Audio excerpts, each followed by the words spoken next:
Assalamualaikum warahmatullahi wabarakatuh.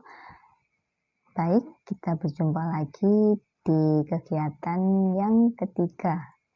Di sini tetap membahas tentang karya ilmiah.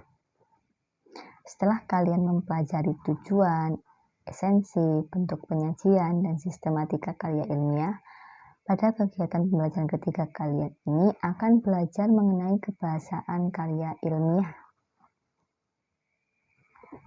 Ragam bahasa yang digunakan di dalam karya ilmiah itu harus logis, sistematis, objektif, rinci atau lengkap, sahih atau valid, dan menggunakan bahasa baku. Kebahasaan karya ilmiah ini berlaku pada penulisan kalimat, penulisan kata, penulisan paragraf, dan penggunaan ejaan.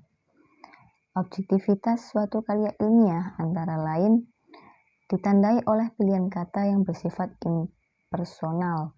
Hal ini berbeda dengan teks lain yang bersifat non-ilmiah, semacam novel ataupun cerpen yang pengarangnya bisa beraku, kamu, dan dia.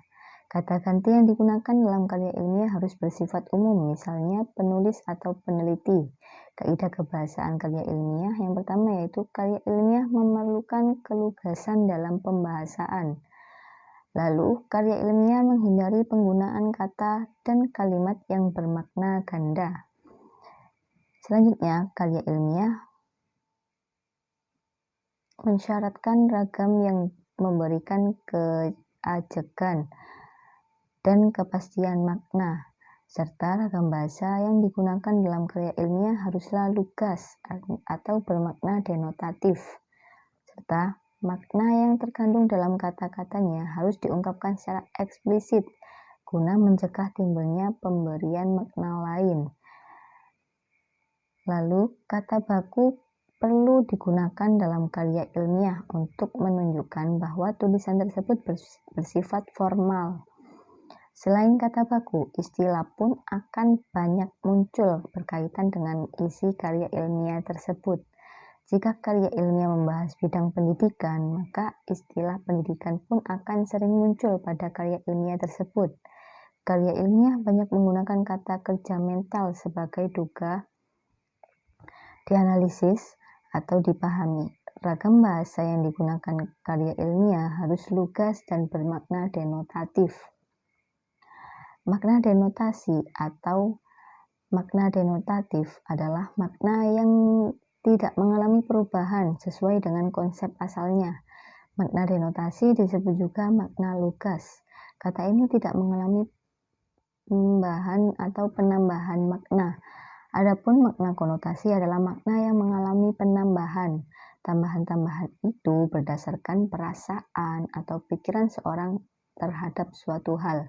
Jadi, makna denotasi atau denotatif itu makna yang sesungguhnya, yang bisa langsung ditangkap oleh akal, langsung bisa dicerna, langsung bisa dipahami. Sedangkan makna konotatif itu makna kiasan, biasanya terdapat pada karya sastra seperti novel, cerpen, puisi. Maknanya masih belum jelas, banyak makna yang tersirat seperti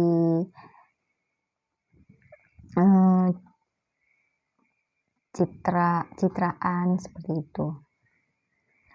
Lalu di sini ada latihan soal.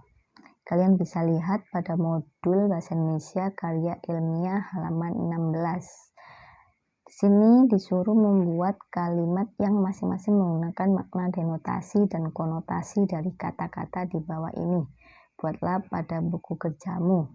Di sini terdapat contoh kata jalan, kendaraan, kuda, lampu, lari, mata, mogok, pulang, roda, terlambat. Jadi kalian harus mencari makna denotasi dan konotasinya itu seperti apa. Kalau kurang jelas bisa kalian tanyakan di grup ya.